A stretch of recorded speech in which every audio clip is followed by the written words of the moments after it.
cracker in my mouth. Oh, good. And a mask, huh?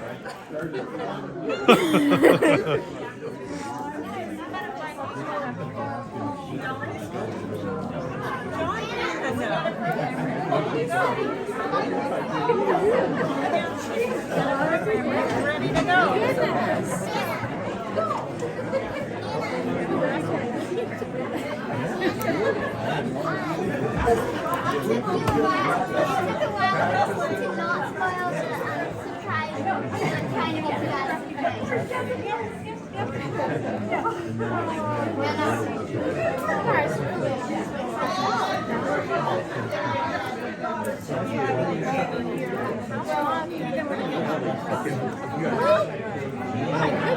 Suck her into that nicely. We're going to be busy later on.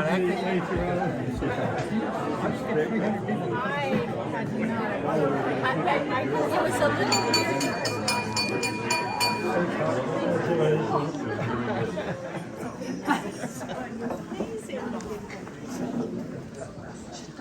John, I haven't heard you say anything.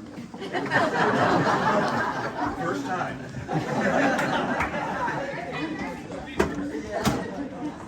It's a wonderful thing.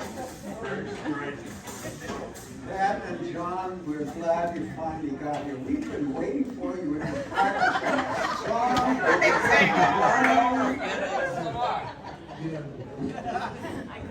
But Pat, you know, we knew that you wouldn't want to do anything special for celebrating your 30 years as a fabulous executive director.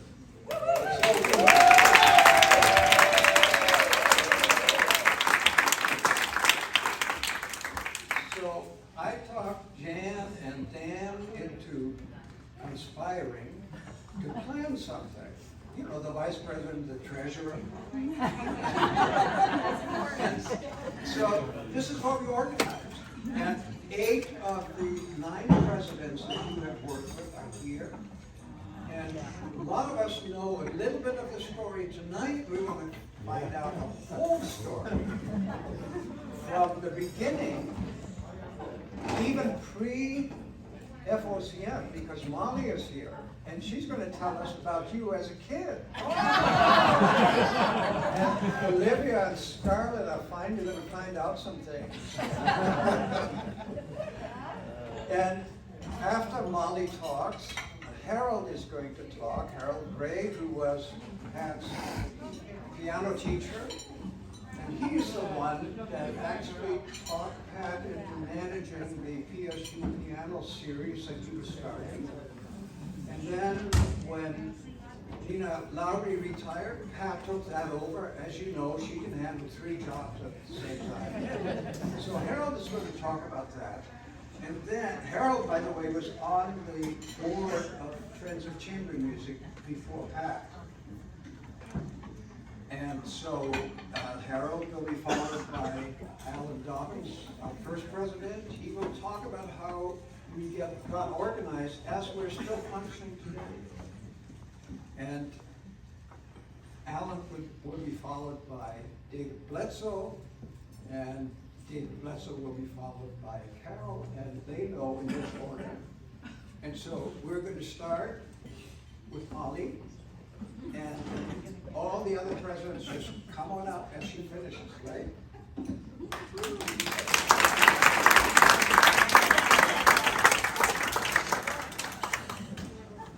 I'm sure I've screwed up this chronology, and Pat will correct me afterward, or John will. But Pat was about 5 years old when our family moved from the inner southeast Portland to the Rockwood suburbs of East Multnomah County.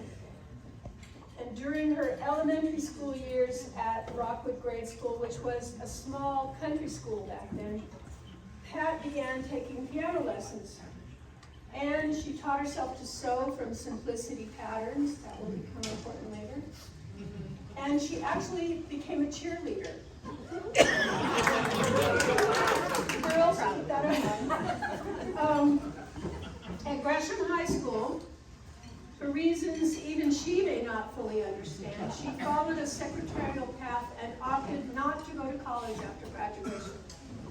She took a position as a legal secretary for the firm of Maisels and Marquardt. It would be great if they were here today, actually. Where you may not be surprised to learn that she was a furiously fast typist and a furiously fast shorthand stenographer. She was smart and organized, and she was held in high esteem by her demanding attorney bosses. By then, she had also become a self-taught but professionally skilled seamstress. And when she married John in 1972, her wedding dress and my maid of honor dress, she had sewn from her own designs. Their honeymoon was a road trip to Bogalusa, Louisiana, where John had taken a job after layoffs at Reynolds Aluminum, but they weren't there for very long, thank God. As Reynolds brought him back to Portland after, I think, less than a year. And they were living in Northeast Portland when their sons Ryan and Tim were born. Pat's early piano teachers had kind of passed her up the ladder to Mrs. Pose, who was one of Portland's most respected teachers of upper-level piano students. And after their return from Louisiana, I think I have this chronology right, she began taking lessons again with Mrs. Pose. So besides piano, sewing was still her principal interest, and when the boys were young, she started her own business, Denim Designs, designing and sewing original designs, clothing and accessories for children. The business was immensely successful, took off right away, and eventually she had, I think, a couple of maybe full-time employees, and half a dozen at least, industrial sewing machines running in the attic of their home on Northeast 21st. But it was also during this time that she began to regret not earning a college diploma. And while she was still running her business and raising two active young boys, she enrolled at Portland State University with a major in music. And she met Harold Gray. Now, you're really in for a surprise, right? This whole evening is a surprise. Now is a surprise for absolutely everyone.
And Pat, we're going to ask you and your table and family to lead us first.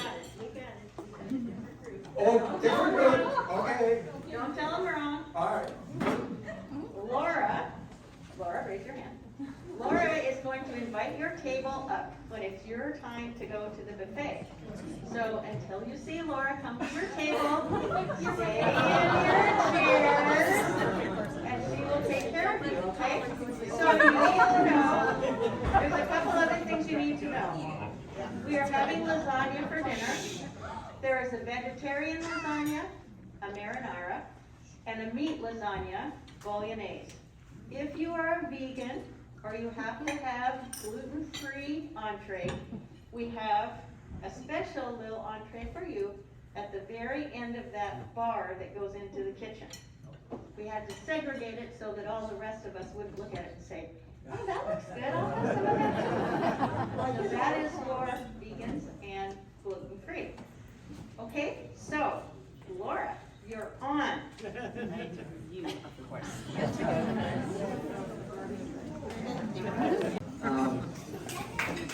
Well, this is hard to follow these wonderful musicians. They're such a beautiful performance. Thank you. Good.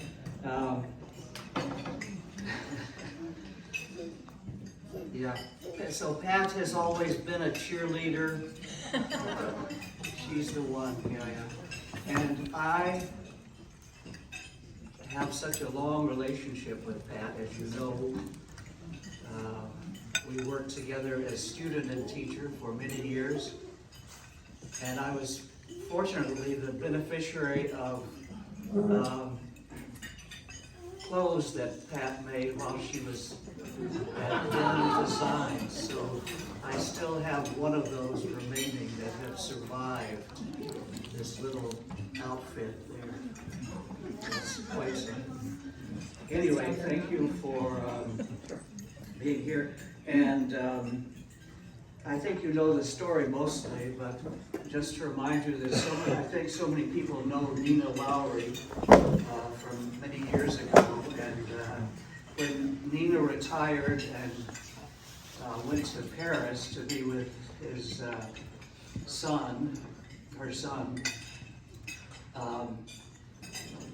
there obviously was a vacancy, and now then it was called the PSU Piano Series. It just started a couple of years, I'm not sure. Yeah, you can fill me in later. But so Nina left for Paris, and there was a vacancy, a very badly needed vacancy to fill, and that was Pat, of course. So we had to work through all the transition there with finding a way to fund Pat's position, which was, I think it was pretty straightforward, but it worked well. Then there was a separation from the university because it was getting so confusing, so we ended up having to leave the university's protection, basically, and form a 501c3 with Pat as the director there. So, a wonderful story. And along the way, there's a piano festival that was created. And you can't believe this woman who knows how to do everything, putting up stands of everything to make this incredible festival that attended, I don't know how many people were in attendance, but that went on for about 10 years, I think. So a wonderful start there. And then, there were problems along the way because, as you remember, artists tend to cancel at times. So the very first festival that we had at PSU at the Western Forestry Center, the first artist who was scheduled to play at the festival canceled 24 hours before he was to be presented. So I think he couldn't get a visa from Canada, and he'd forgotten to actually apply for a visa. So, and I've fortunately forgotten his name, so. There were a lot of cancellations along the way, and Pat eventually got accustomed to the fact that people tend to cancel. So, and of course, this year of the pandemic, that's been especially a problem there. Anyway, I just want to thank Pat. I love her dearly, and I'm so happy you can be here tonight, and we can celebrate together.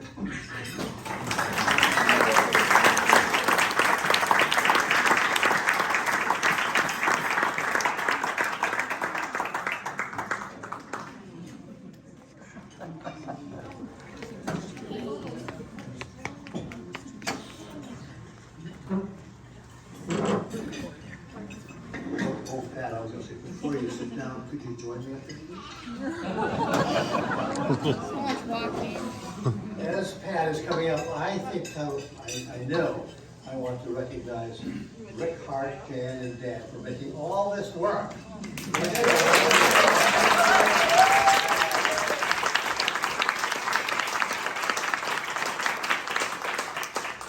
And also, to kind of all of us who kept it sacred for some reason.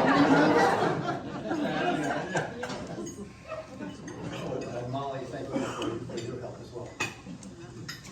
And we all know he was a smart, effective, thoughtful, hardworking executive out there. But you also watch out for the privacy of the musicians. And some of us push you guys, can't we come in and see it? And you won't let us because they're none of those kind of people at your time, because you're all thinking, we're not rude and try to fit into the musicians when they're not supposed to. But what did you think, what did you really feel when you finally walked out on the stage and were greeted with, "Yay, Pat, we're back"? How did you feel about that? Did you mean last month? I do mean last month. Yeah. Love, you know? I mean, not for me necessarily, but for live music, for sure. Yeah. And for you. Well, And and for for me, you. maybe a little for me. Way back, decades ago, Friends of Chamber Music only offered 4 concerts a year, with one set of musicians playing once, and people liked it, so they played twice, Monday and Tuesday night. How did you pull off the growth of Friends of Chamber Music so that we are as great and expansive? I want to come maybe also, how did we finally end up doing not so classical? Well, let's see. Actually, when I first started, Friends of Chamber Music had just added Monday nights to the Tuesday night series. But one of my first board meetings, the board was talking about cutting out that Monday night because it wasn't filling up. And that's where I said, no, it's not the right direction. Let's just work at filling up Monday. So, I don't know, I think the board, as we've talked about, was so different than when I first started. There were no committees, people didn't talk about marketing, they didn't talk about fundraising. They just wanted to pick the music and come hear the concert. So, I think it's all that sort of structure that we then built into the board to actually have a marketing committee that talked about those things, and then we just kept trying to get the word out and then bringing like the best in the world, like you here tonight. Yes. Yeah. Forward to say thank you. Yeah, and so it grew from there, and then it was when you were president that actually, I don't know if I should say this like that, but I think you talked to me, you kind of said like, I think you were worried that I was getting a little bored because, we had these great concerts that were filling up and plus there was the thing, there were so many other chamber music ensembles out there, and that's when we kind of brainstormed. We had a retreat with the board and brainstormed about what else we might want to do, and then we that's where Not So Classic was born from that, to just have a way to present all these other groups that were out there that we didn't think did quite on the classic series, so. And we were worried the budget might not cover that. Yeah, and it still doesn't always cover it, but the organization covers it. And I think everyone's committed to it, for sure. And it's been great. And when we first started that, there were so few groups really to choose from. I mean, I can remember, I said this the other day to some people, that, you know, we have a very short list of groups that maybe to choose from for Not So Classic. And now, I mean, I had to cut the list down to get it to 25 to choose from, you know, this year. So it's so much out there. Trouble of riches, too many fine sources. Yeah, I remember thinking back, we used to have trouble scheduling the hall. Did we have tension with Portland State? Did we have tension with the Department of Education? Or how did we make that work? Well, we try to be best friends with Kayla. Where's Kayla? Because she schedules the hall. Yeah. And before her, Bob Goss. I think we've always had a good relationship with the hall, but of course, you know, academics come first. But I think we've just had such a long relationship with PSU that, you know, kind of after academics and the things they don't have any flexibility with, I think we get a little priority maybe. It's still a challenge sometimes. One more question. What do you wish you have done and haven't done yet? Wow. You've done everything? No, that's Don't not say it. retire. What do I wish I had done? See, she's done everything. Thanks to you all. Yeah, yeah. Thanks for that.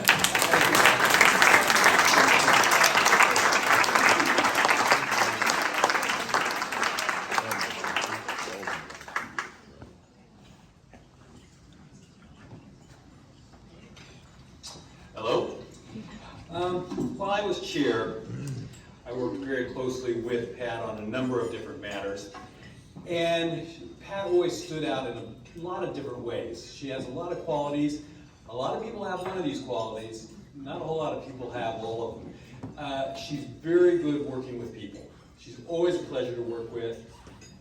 She's got a very strong practical sense. And she knows how to just efficiently go through her work. And she also has a lot of vision. And she's able to see, as alluded to a little bit earlier, different ways this organization could take on new tasks and do them well. And she brought together those skills in just a phenomenal way at all times and continues to do so. During the time that I was on the board and we had a number of different issues that we took on. And there were big issues. She handled them with grace in every instance. Pat and the board continued what had already begun when I became chair, which was the long-range plan. Now, what was different about Pat from a lot of people is there's a lot of organizations that come up with long-range plans. And then the long-range plan gets put on a desk, and then after that it gets put in a drawer, and then after that it gets forgotten. What was different about Pat was she shepherded through the long-range plan, kept it alive, and we all continued talking, we all continued developing ideas, and out of that long-range plan, which she made a practical, living, working document, we accomplished a lot of things. Pat and the board in that era also established a vocal arts series, which, like the Not So Classic series, was just a great addition and broadened the range of this group. And Pat's vision there was just absolutely essential. The artistic committee was formed, and Pat realized that our group, we were being pretty effective, but it was maybe a little bit too democratic in some ways, that we would just sort of get together and start tossing out names of groups and what we hoped they would play. And she led us in the direction of, well, let's have a committee that's looking at this more closely, bringing ideas to the full board, and then making it happen. During that period, she also made one of the moves that we needed to make and moved into the Old Town offices. And more generally, we had, by circumstances, to separate in some ways from Portland State and not be able to be quite as coordinated. And specifically, we had long shared 50-50 the expenses of the two organizations, including personnel. So Pat and Lori were being paid half by Portland State, half by Friends of Chamber Music. And so having to separate, what were we going to do? We had a long board meeting. We asked Pat and Lori to step outside so that we could speak frankly as a board about the different options. It was a long meeting, and in the end, somebody came up with the idea, well, look it, we've got a little bit of money set aside. We've got great people here. We've got Pat in charge. We've got Lori helping her out. Let's just take on 100% of those costs, and we'll figure it out. We'll go forward and we'll figure it out.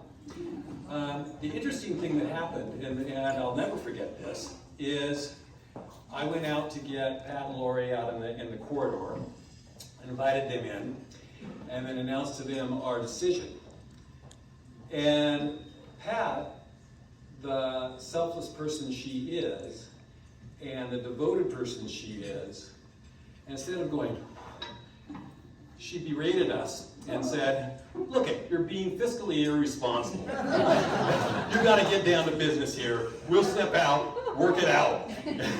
We said, no, Pat, we really mean it. This is gonna work. And she pushed back a bit more, and ultimately she accepted it. But I think that says a whole lot about who Pat is as a leader, who Pat is as a team player, and who Pat is as a person. And we appreciate so much everything you've done.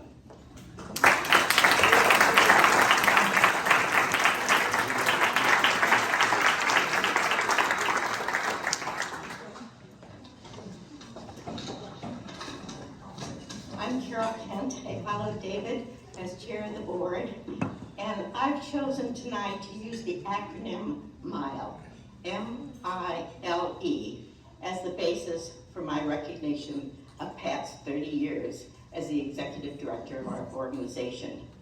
I selected M-I-L-E because these four letters allow me to remark on four outstanding qualities of Pat, which she has in abundance. The M is for musicianship. There are several aspects to Pat's musicianship. There is her innate talent, which appeared early in her life, as her sister Molly referenced. Then there is her applied study of music, as Harold has attested to in his presentation. Also, by the time that Pat became our full-time executive director, she had worked with organizations that presented choral music and concerts, and organizations that presented piano solos in concert. Pat's knowledge of chamber music grew at a fast pace as she diligently prepared herself to be involved in selecting the ensembles appropriate to the high standards that Friends of Chamber Music presents in many concerts every year. As you have probably guessed, the letter I relates to Pat's intelligence. Without any caveats, I can honestly state that Pat has notably high intelligence. She quickly tunes into any conversation that is information that is offered to her. On a regular basis, she uses her research skills, and her memory is quite impressive. Let me add that Pat partners her intelligence with respect for those around her. And here I gotta flow into the L, the leadership. She is open to listening, and she is willing to respectfully debate. One of the reasons that Friends of Chamber Music has such a participatory board is the fact that our executive director is an example for all of us as we strive to be a board comprised of involved and productive members. I have given my thoughts related to letters M, I, L, and now on to E. The E in my acronym is for ethics. Pat's character in all aspects of her life are exemplary. Ask these family members. For the 22 years that I have known Pat, Her honesty has never wavered, even when some very difficult circumstances have tested it. I close with this final thought. Pat would run an extra MILE for our organization, and she probably has already run at least 1,000 miles as our executive director for the past 30 years. Thank you, Pat.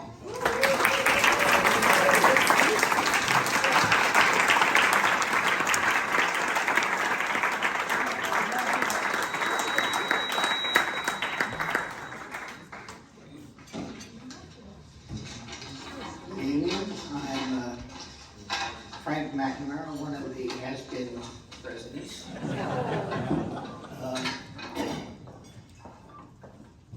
You probably know by now, just hearing some of the stories, that a lot of change comes with a lot of pain. Nothing comes easily if you're going to move forward and do things in some different ways. Each president gets to work with Pat on some extraordinary issue, some projects that allow for opportunity or struggle.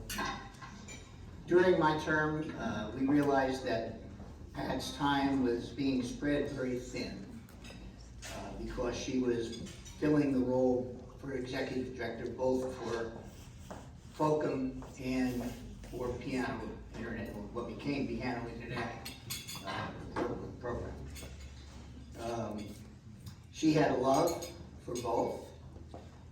Stress was building, and she felt she could not do her best work for both organizations and feel good about the efforts of that effort. We began thinking about solutions for the two organizations. We all recognized the stress on Pat and explored ways to help short of separation. But separation came. Eventually, I worked with the chair of the Portland Piano Board, and we began the process of determining how to separate our organizations. There were lots of questions. Who should get the current office space? Who should get what furniture? Who should get the copy machine and its 3-year contract? How do we, or do we, need to separate donor lists? How do we move into the transition? How will ticketing responsibilities be handled? And of course, the big question for us, who retains the region's best, most successful arts organization leader at Zagelow? I worried quite a bit because I understood her love for piano. I understood her love for Harold and all that he had meant for her and for the city, and for the history that she had helped build with the piano series. But we wanted her. So I came to understand my role as president, working with her, was to try and get her to think about board structure and board culture, because there were some differences there. The FoCM board, it seemed to me, was, and I believe still is, highly engaged, member-driven, very open, and accessible. Our culture was, and I believe still is, interactive and participatory. The Portland Piano Board, I posited, was more driven by a few main board members, more occluded. For Pat, was it going to be more fun or more troublesome to work with a highly involved, member-driven board? We can be quite a pain. Or would it be easier to work with a board that had a few driving forces? Luckily for us, Pat chose to stay with FoCM. All we had to do was figure out how to pick up the second half of her salary and bring it closer to the true value of her leadership for our organization. It worked out well for us, and we appreciate it and still appreciate having the best regional arts director that we've ever known.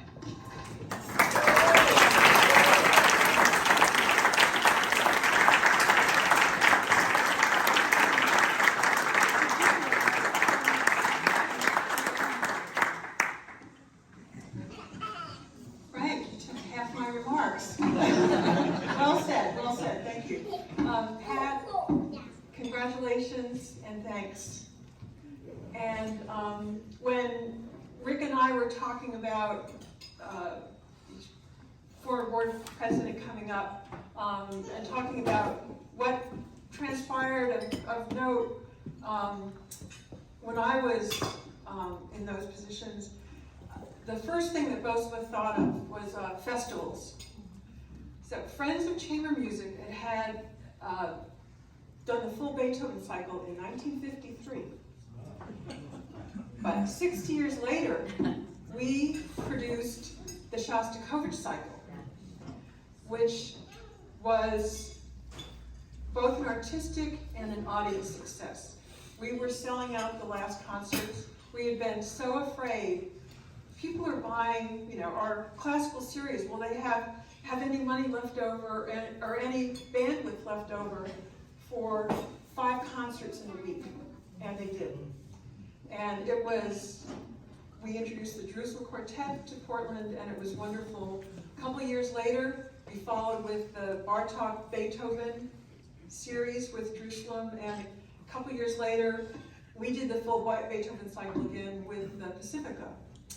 And if COVID had not happened, I could be sharing with you the pleasure of the Dvorak Festival, which has been postponed twice, but is still in the planning for 2022. So, yes, yay. So festivals have become, I think, a part of what Friends of Chamber Music does. And we bring this great, intense experience to the audience. And it's a wonderful addition to what we've done. And I think it's become a permanent part of what Friends of Chamber Music is. On the other side, the financial side, which is also dear to my heart, we established the Friends of Chamber Music Endowment Fund with the Oregon Community Foundation during my years. Very much supported by people like John Strege and Julie Tripp and Walt Ellis. A group of us thought this will help ensure Friends of Chamber Music's financial future and stability. And it's been going strong, and it has not interfered, I think, with current funding, which is always a concern. So I'm really proud of those things that the full board and Pat and the staff supported during those years, and that we continue into the future. So, Pat, thank you, and I look forward to the next 30 years.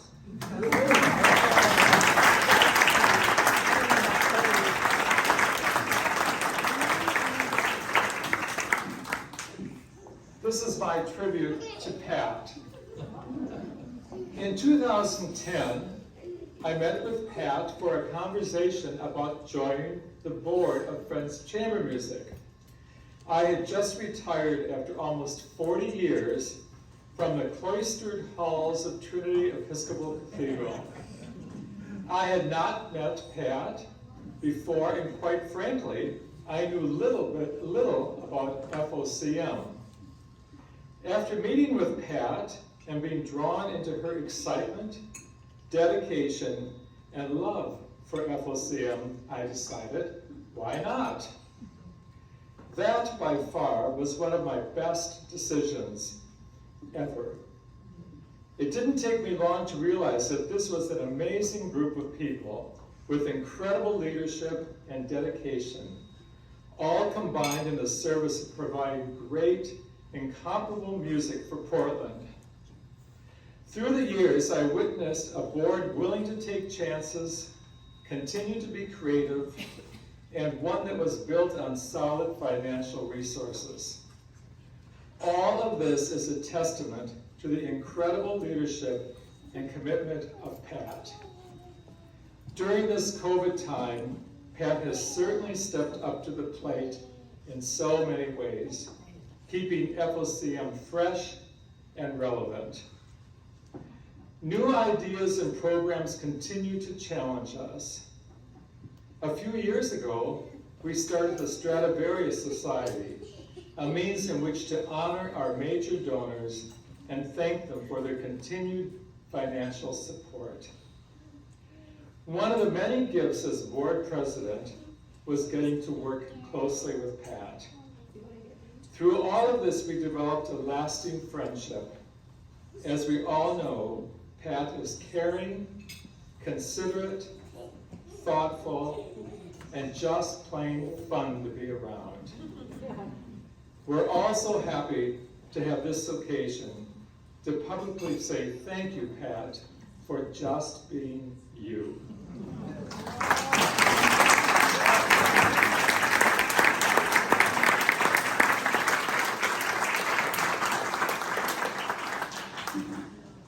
Well, of course, I followed John in this list of presidents and chairs, and I don't really want to relive the last 18 months.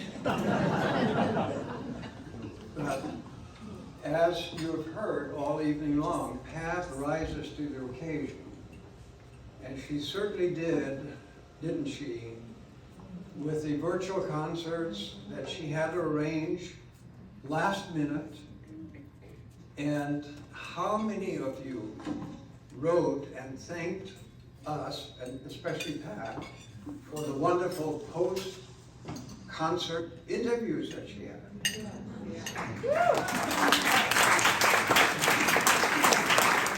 There were a few suggestions. I don't think they were serious, but a few suggestions. Maybe we should keep the virtual concerts going just so we can have those interviews. I don't think Pat would have voted for that. Pat, I just want to tell you a few of the official greetings that we got. This afternoon, I got from a letter from Governor Kate Brown saying music is a large part that makes Oregon beautiful, and it is especially fitting that we celebrate your enormous contribution to our state as we gradually transition out of the pandemic and back into public life. Art is a fundamental ingredient of any thriving and vibrant community. It makes life better. It sparks connections between people.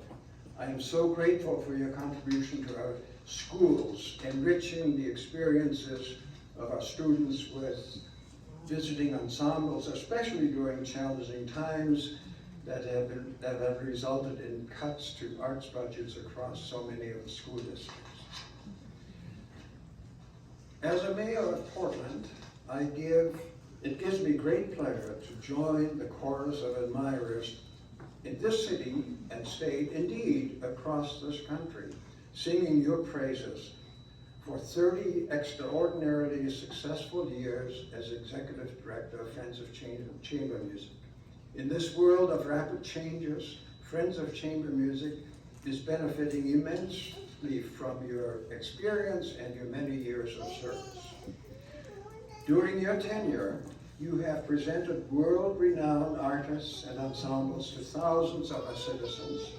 As well, you have taken these musicians into your retirement communities, colleges, and schools. We will never know what young Beethoven, Wynton Marsalis, or Leontine Price you have inspired. The city of Portland is grateful for all you have done for us and wishes you continued success in all your endeavors.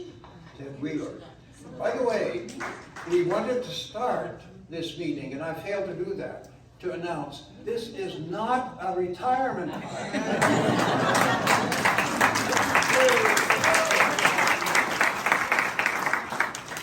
Both of these officials mention the outreach that we've had in schools. Here's a letter from Portland Superintendent Guadalupe Guerra. He says, "Dear Ms. Zagelow, congratulations on your 30 years as Executive Director of Friends of Chamber Music, an enviable record and a blessing for chamber music lovers in our city.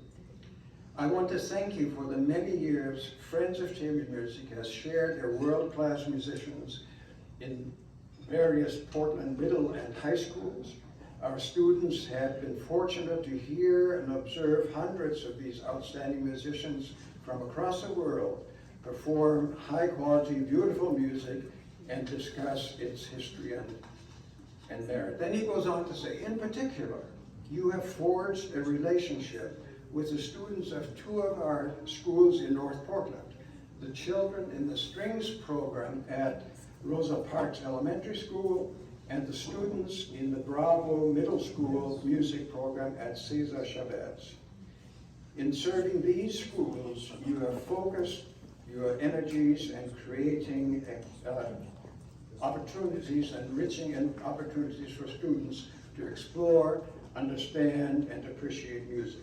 Portland Public Schools cannot thank you enough for the enrichment you have provided."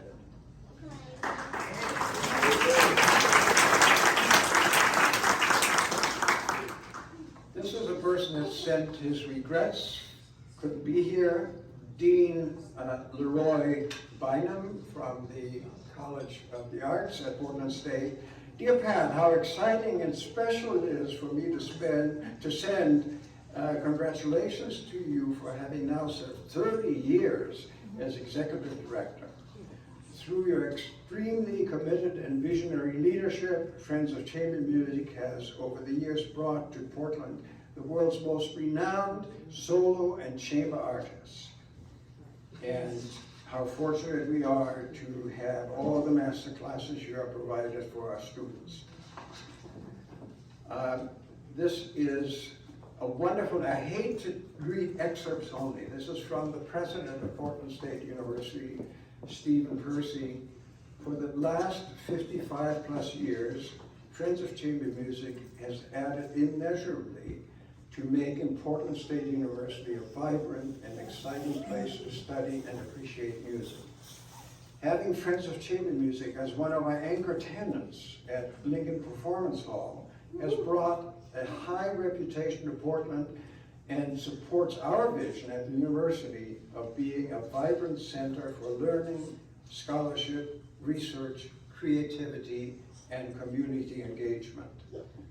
I am thinking of the undreamt of opportunities you have afforded countless students and student ensembles over the decades to be coached by internationally renowned artists like the Takas and Pacifica String Quartets, and singers to be instructed by legendary performers like Eric Owens and Lawrence Brownlee.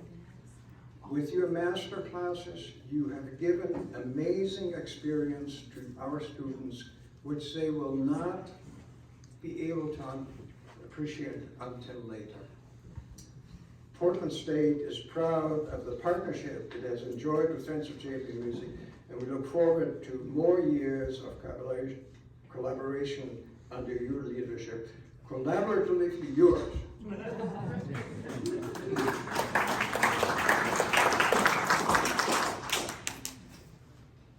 One thing that happened in the last year that we had to cancel was we set some new records of audience sizes.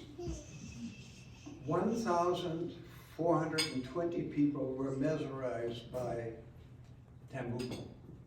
Yeah. Had they been here in person, we would have had, how many, Pat? 250. 250, 1,420. Richard Good played for 1,587 viewers. But the record was Chanticleer, 1,880 viewers for Chanticleer. By the way, Tambuco will be back Sunday, April 24, at the Patricia Research Center for the Arts in Beaverton. Be there. And Chanticleer, February 22 on the Sunday. Now, we have received tributes from around the world, from artists and managers. We thought we had enough for one album. We had to go buy another album. And what we now have is some video greetings that will play.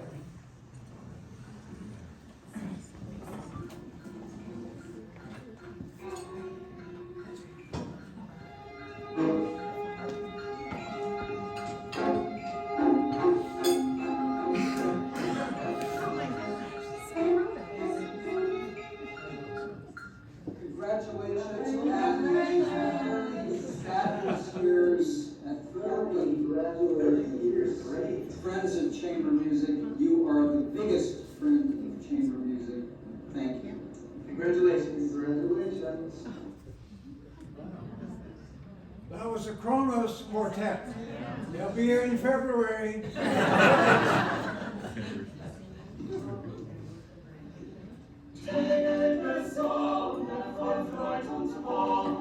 Bringt uns an Grenzen mit ihren Grenzen, ein Herz erquickendes, liebliches Licht. Mein Haupt und Glieder, die sagen dann wieder, aber nun steh ich, bin munter und fröhlich, schaue den Himmel mit meinem Gesicht. Hi Pat, this is the second beautifulest place in the world after Portland. Michel in France, and we are sending our congratulations to 30 years Friends of Chamber Music, and we are so happy that we could have been part 2 times in this wonderful series. Hope to see you soon, all the best, and greetings from Kaimus. Bye bye. Bye bye.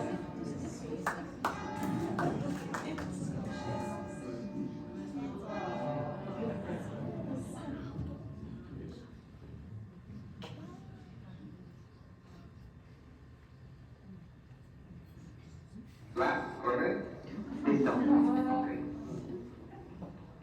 Hello, Pat, surprise, and congratulations for Friends of Chamber Music in one more anniversary. Us, Tambuco, from Mexico City, would like to play for you the Mexican Happy Birthday, Las Mañanitas. I hope you enjoy it.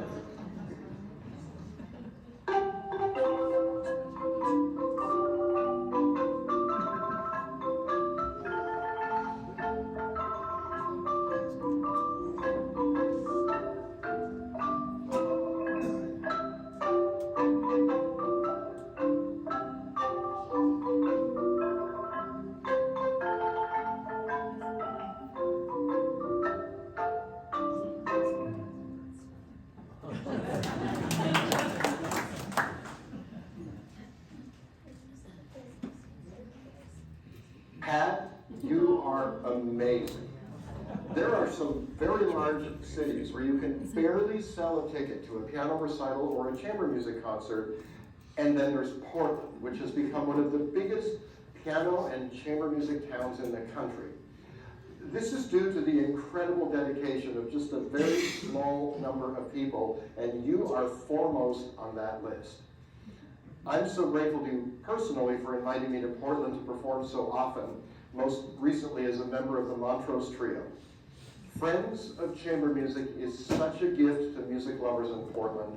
I'm so happy that it's continuing to thrive, and I salute you for 30 absolutely amazing years, and of course, many, many more.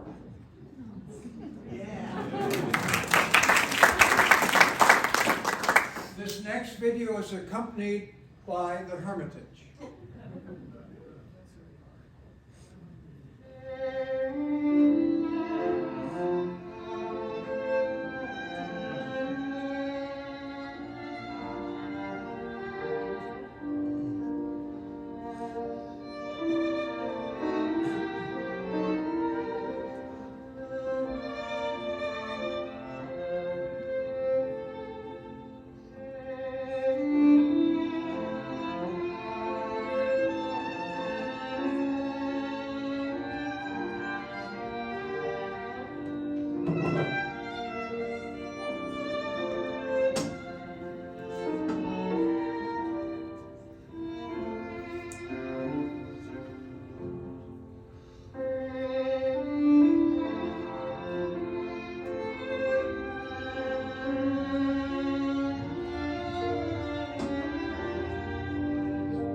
Lita, my little star.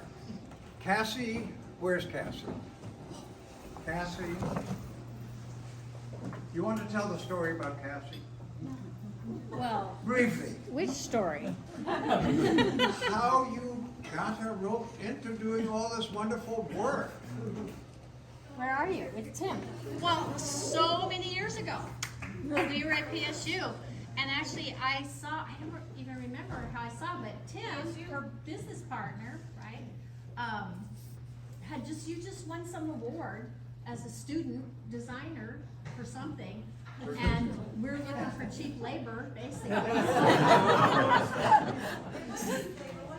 Yeah, it was. And Cassie, you were a student at the same time, I think. Yeah. I roped her into it. Yeah, we started way back. I mean, 30 years ago probably, or close to it. Yeah, close to it. Yeah. And they've been with us ever since, and do an amazing job, as you can see from all these fabulous brochures.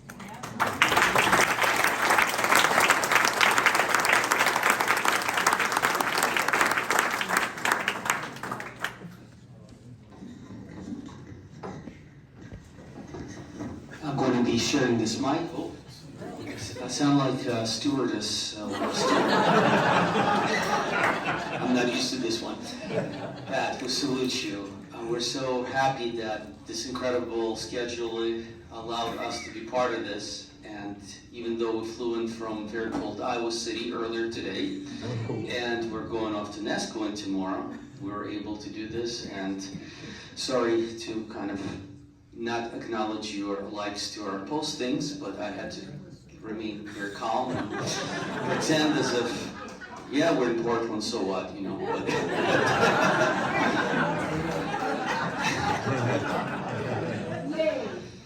So, when we planned this event, the three of us, and of course Rick, who was so dedicated to making this happen, and we thank you for all your perseverance and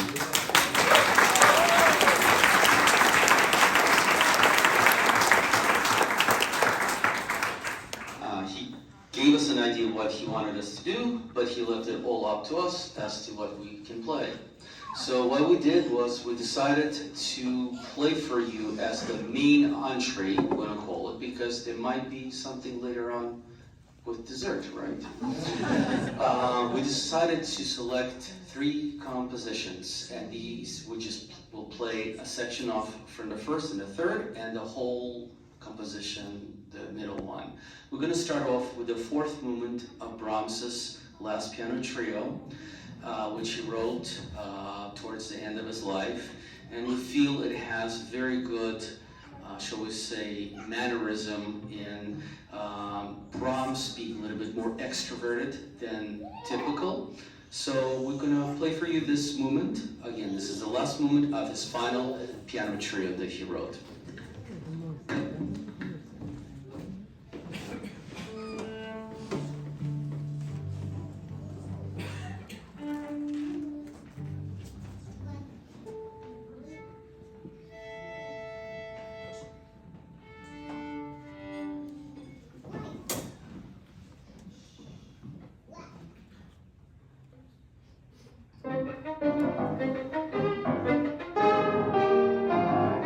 Thank you.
So the next piece actually has a Portland connection in a way, and it has to do with Pat. Now, we've been fortunate to have been invited already twice to play a new wonderful series.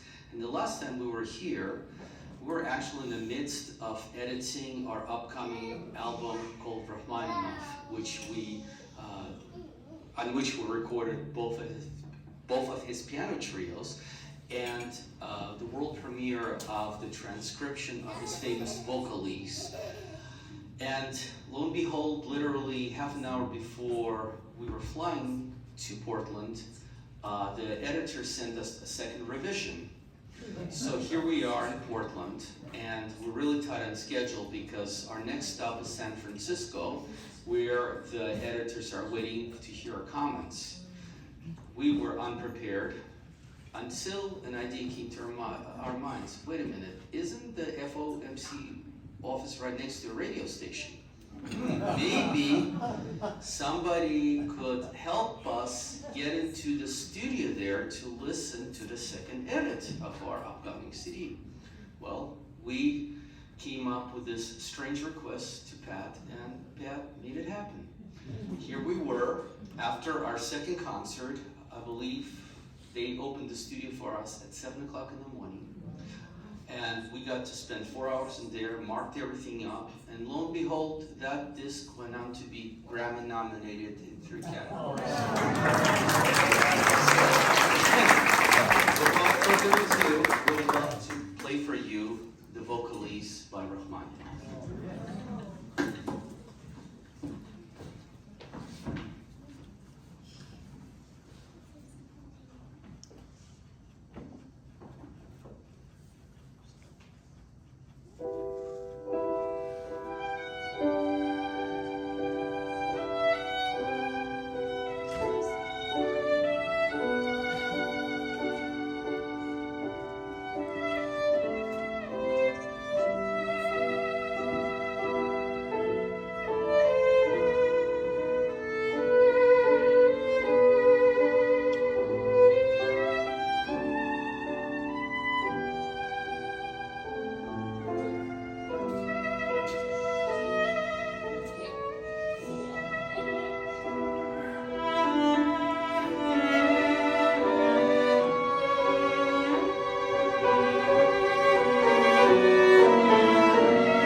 So when we were thinking about what to play as the last official piece of the program, not counting what's going to happen later,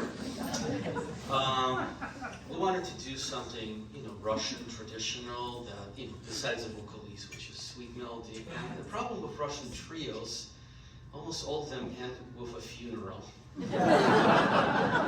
Or the first movement is too long. You don't want to play the second movement because it's out of context. But there is one trio, which we actually played, I think, the first time we were here. It's written by Arensky, and he has a beautiful last movement, which has exciting music, very passionate music, and it does not end with a funeral.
As you heard, they're going to play one more time, but they're not telling us what they're going to do.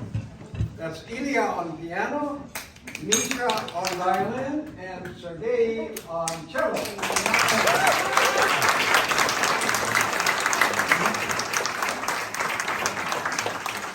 Now, Jan, how do you want to handle the dessert?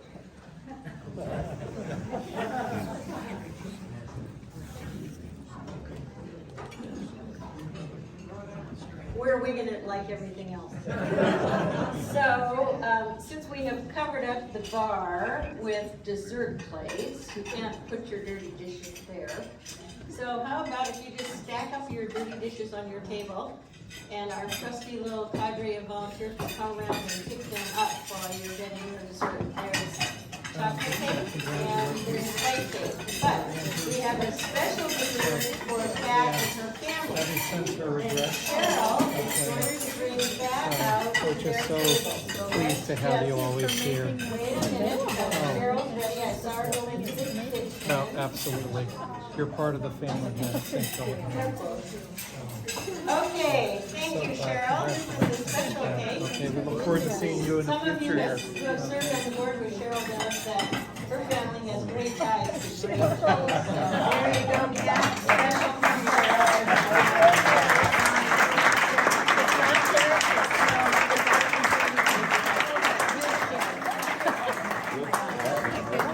Just in case you Those look amazing. We need to take a picture of those. Yeah.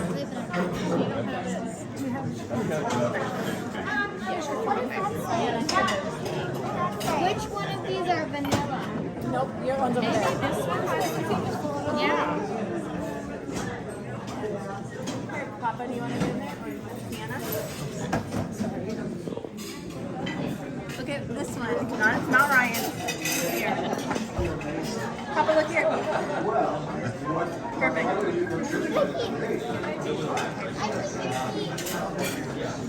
I might eat. How much can I try? You said you had a major part in this.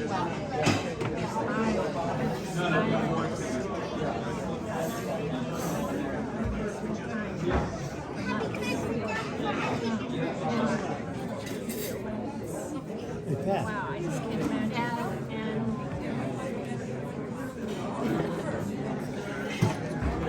Great.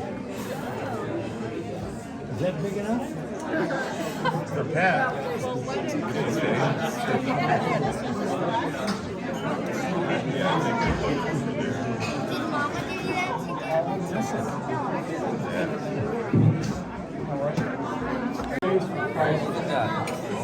It's like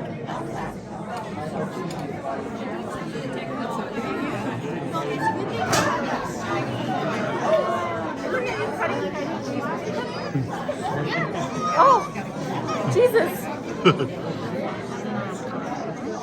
She said you trust her with big knives. I do trust her with big knives, but Okay. I wasn't sure she was supposed to cut it yet. they did it. Get it out. You made this? I cut it. Well, you have been such a good time visiting, and the hour's late. And so what we decided would be that I would read one tribute that kind of summarizes what all the others would have said. And here it is. In a league of her own. Have you ever seen Pat at rest? You know, as in sitting perfectly still, unmoving, stationary? You have not. Even when she does sit down, at a concert, say, she's engaged, watching, listening, assessing, noting.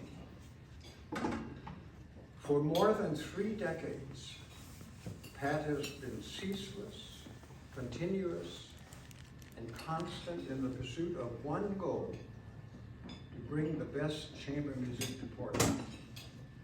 To do that requires qualities not often found in one person: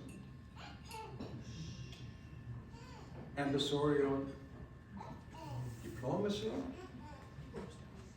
wry humor, subtle persuasion, bottomless wells of patience, acute memory, superior intelligence, instant problem solving, and the ability to keep cool when something cancels, when the lights go out, when the heat fails, when the wind blows, and ice storm shuts down the city. By the way, have you seen her to-do lists? They're awesome. I had the pleasure of working with Pat for 30-some years. Never once can I recall her refusing a request. She was fast, too. If she didn't get back to you right away, she came back through the next day, photos, background, interviews, searching the archives, sharing the latest news about chamber groups. She offered it all and handily. I know Pat brings the same efficiency to the office and to the boardroom. You don't build an 80-year legacy by going over budget or by underestimating the value of duct tape. How lucky we are to have her in our midst. So here's to you, Pat. Congratulations on thousands of jobs well done. Friends of chamber music, indeed the city of Portland, are better off because of you.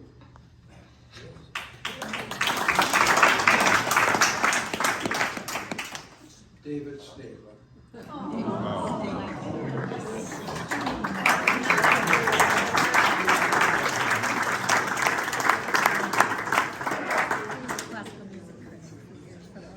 John.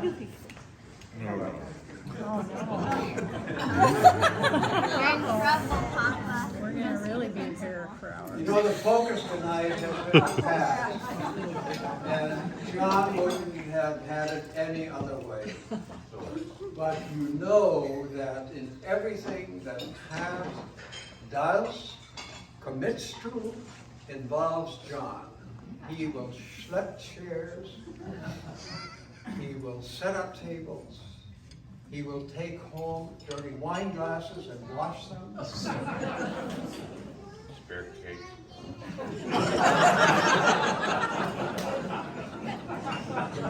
I saw him at the office, flat on his back on the floor, fixing desks. He said, "Can you hold this board while I drill a hole?" So I knew that you didn't know him, didn't need any more desks, or tools to fix desks. Right. And you're an old codger, you don't want things, so I tried to figure out what we could give you. I finally figured it out.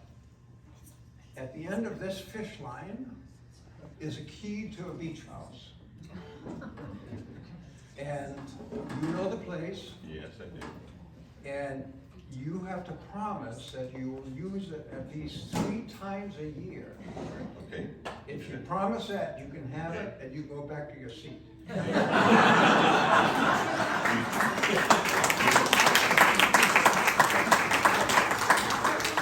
Rick, you bought the paint and the brush and him brush. He only comes if he can do work there. One little tiny task. I had to undo the knob on there because somebody had tightened it too bad. Wait, I've got a chair similar to that. That's fixed, right? And it's just, wow. Wow, that's a big deal. You know? John. Well, thank you very much. Yeah.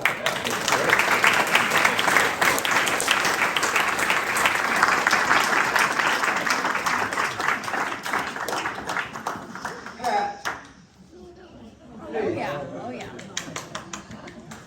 Here we go again. Pat, we have 2 things for you, and I think you might want to defend yourself. Okay. First of all, here's a thumb drive with the video tributes that you have. Weren't they wonderful? Oh my gosh. And heartfelt. Yes, oh my gosh. That's it. Thank you. And then President Percy, the president of PSU, sent a special pen that is inscribed, I think it says the President's Circle.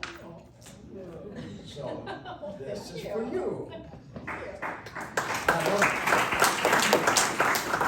I don't know what more we can say. We love you, we adore you, we admire you to the hilt. And do you want to say anything? I think I'm still too overwhelmed and in shock. Just thank you for this. Thank you.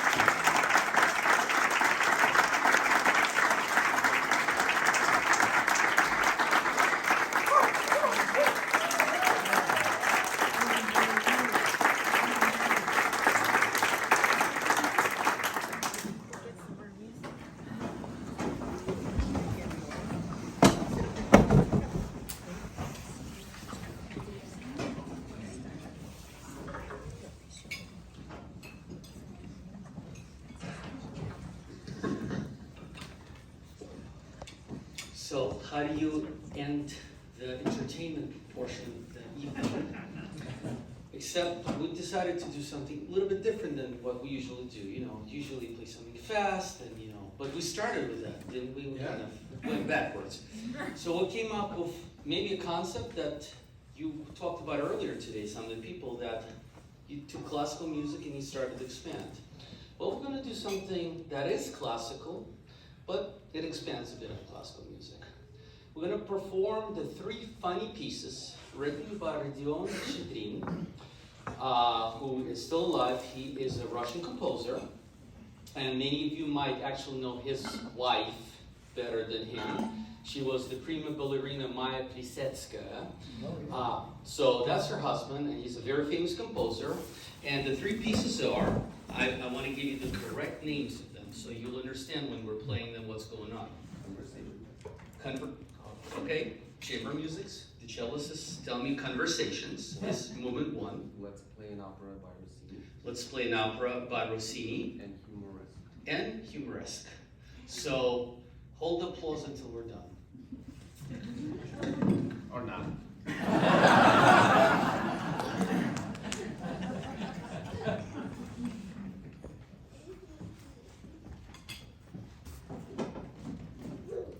Just so you know, before we start, we did practice the first movement, okay?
Thank you all. Thank you. Thank you.